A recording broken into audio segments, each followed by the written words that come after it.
key lime pie, ice cream sandwich, lemon meringue pie, jelly bean, it all just makes me hungry. But for Google, it's how they define a new software update on their Android devices. This is the T-Mobile Samsung Galaxy S3, which just got Android 4.1. I'm Aaron Baker from PhoneDog.com. Let's take a look at what's changed in a full hands-on. Android 4.1 is here on the Galaxy S3, at least if you have a Sprint or a T-Mobile version. It rolled out a couple of weeks ago to Sprint users. It's rolling out now to T-Mobile users. Unfortunately, AT&T and Verizon, you're still kind of on an unknown time frame for Android 4.1. Hopefully we'll see that pretty soon, but it brings together obviously the aesthetic enhancements you would expect from Android 4.1. Most notably, things like the notification bar here, and you can see the clock is a little bit different. You've got your settings shortcut, and still the same look and feel when it comes to your shortcuts up in the top. Those swipe over and you can easily access those, and you've got some new ones as well. You'll notice that they're kind of organized differently. And then you've got your brightness indicator here also, which we saw in some later versions of TouchWiz on Android 4.0. It didn't roll out with that when it launched in retail stores, but in subsequent kind of minor software updates that have rolled out on various carriers, you do see this. For example, the AT&T version, you'll see it right over here on this device. I'll bring it over so you can take a look right there and see what it looks like. So still running Android 4.0 here, but just to give you a comparison between the two, Android 4.0, Android 4.1 over on the T-Mobile version. So got the clock here, got the settings here, and you're going to see some settings that are familiar. If you've worked at all with the Galaxy Note 2 or you've watched my videos, you'll see some of the settings that are kind of similar. Home screen mode is one of my favorites because oftentimes I'll work with somebody that perhaps is new to smartphones, or perhaps somebody in my family will call and say, how in the world do I operate this smartphone? Well, now on home screen mode, I can switch it over to easy mode, and what it does when I hit apply, it brings over some really easy widgets that helps people get started. For example, this one, the settings, where I can easily access battery life, syncing capabilities, settings, wireless settings, gallery, sounds, and more, along with my favorite contacts. Then I can usually do a dial pad as well. Let's see if that one is there. We'll take a look. So you can see it shortens the number of available home screens. I only have 5 right now. Of course I can add 7 if I want to, but I've got my favorite applications. I've got tap to set alarm, just to make this device a little bit easier to use for those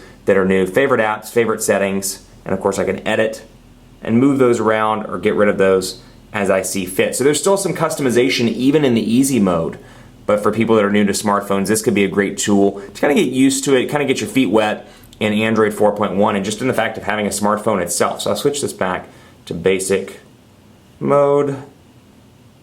Bam. And I'll go back into the settings yet again. Did not mean to do that.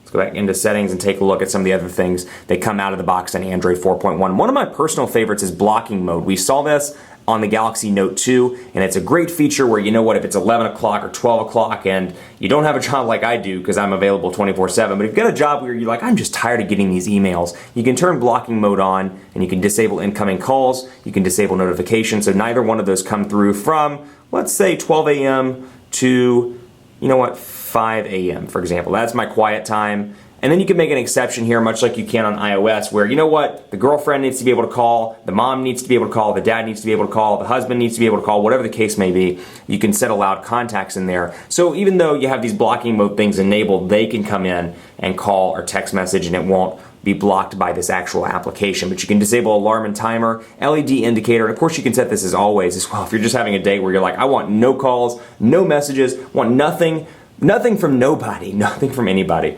you can easily set that and rock and roll. But blocking mode's a great feature. Another one that I really like, and you still see some of the Galaxy S3 stuff here that we saw when this device was announced in May. You've got your motion sensor stuff here where I can direct call the contact on the screen, just pick it up and hold it to my ear. One of my favorites. Smart alert, catch missed calls and messages. So if I have a missed call, instead of waiting for the notification light, I can just pick the device up and it will automatically let me know by a vibration if I have a call or a message. So that stuff is still there, but blocking mode and then of course home screen mode are your two newest things on Android 4.1 along with the lock screen. You'll also see a 4.1 influence here when it comes to accounts.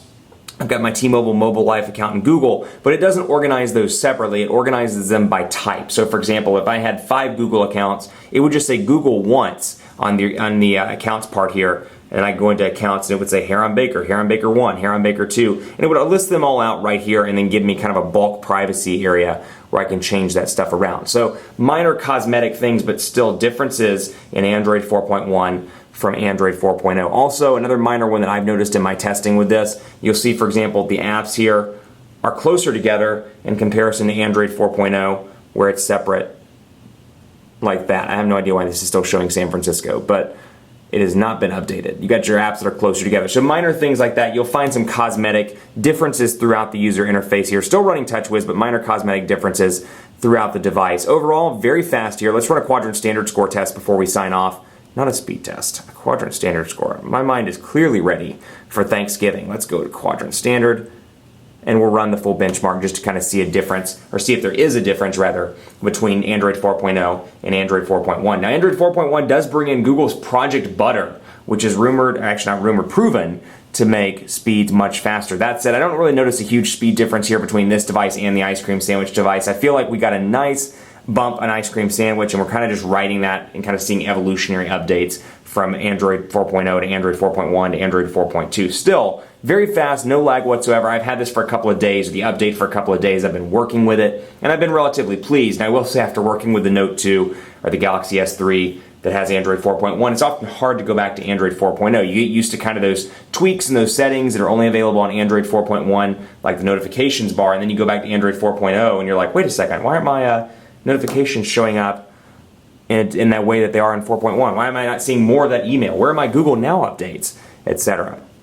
Benchmark result comes in at 6,009. So 6,009 here. And speaking of Google Now, to access, press and hold the home button, and you'll see all of my tasks that are running. I can remove those, but then I've got this little Google Now button right here where I can pop in and say Google Now, and let's get this loaded. Discover Google Now before leaving for work. When leaving for vacation. Get Google Now. Of course I'm in. I'm always in. And let's got my cards that are showing up right now. So weather is there. New version available. Ooh, a new version. We'll have to go to the Play Store and take care of that. Google.